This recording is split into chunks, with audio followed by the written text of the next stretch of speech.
Secara garis besar memang kita milenial risikonya dibagi tiga. Yang pertama karena kita tinggal di negara Indonesia, negara endemik.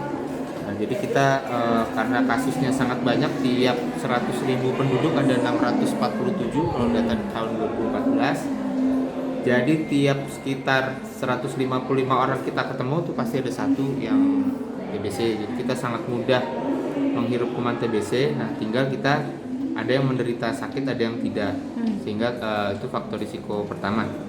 Kemudian yang kedua, bukan berarti kita tinggal atau kita orang Indonesia terpajan kuman TBC yang banyak, bukan berarti kita kalau pergi ke luar negeri aman. Justru tidak, karena iklimnya berubah. Karena salah satu faktor risiko kena TBC sendiri adalah imigran. Jadi satu, kita udah di Indonesia kena risiko TBC.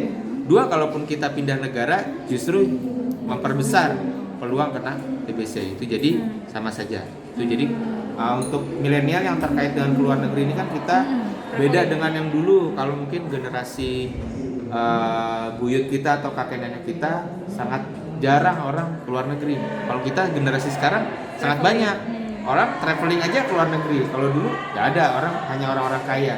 Sekarang anak-anak muda rekreasi aja udah keluar negeri. Kemudian begitu lulus SMA atau lulus kuliah, cari beasiswa keluar negeri, meningkatkan karir keluar negeri. Jadi itu suatu achievement atau pencapaian baik dari sisi prestasi maupun penghidupan ya. Jadi keluar negeri ini bisa mengubah statusnya jadi dalam rangka soal penyakitnya dia imigran. Imigran bukan berarti dalam kaitannya dia pengungsi ya, tapi dia pindah dari suatu negara sesudah menetap lama, pindah ke suatu negara yang lain untuk menetap lama juga. Itu dia berisiko TBC. Kemudian yang ketiga, secara garis besar adalah faktor gaya hidup dan faktor yang lain. Faktor gaya hidup ini kalau dirangkum oleh US CDC ya, Amerika Serikat, itu misalkan kalau gaya hidup merokok, kemudian bahkan di negara yang sangat akrab dengan alkohol sendiri, misalkan US,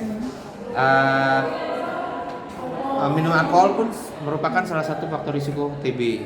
Kemudian hal yang lain misalkan gaya hidup atau situasi khusus nih, misalkan kalau zaman dulu orang usia nggak panjang. Jadi seperti misalnya generasi sekitar Perang Dunia Kedua, Haji Agus Salim umur 50 sudah dibilang grand old man, sudah dibilang sangat tua. Tapi sekarang orang umur 80 banyak, umur 70 banyak. Nah ini lansia ini yang di atas 60, dia faktor risiko kena TBC juga. Tuh, karena kekebalan tubuhnya sudah menurun.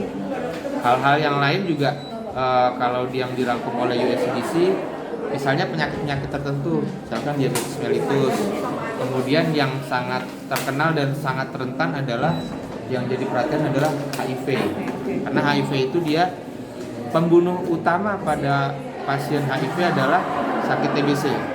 Orang umur 80 banyak, umur 70 banyak. Nah ini lansia ini yang di atas 60, dia faktor risiko kena TBC juga. Tuh, karena kekebalan tubuhnya sudah menurun. Hal-hal yang lain juga kalau yang dirangkum oleh USCDC, misalnya penyakit-penyakit tertentu, misalkan diabetes mellitus. Kemudian yang sangat terkenal dan sangat rentan adalah yang jadi perhatian adalah HIV. Karena HIV itu dia pembunuh utama pada pasien HIV adalah sakit TBC.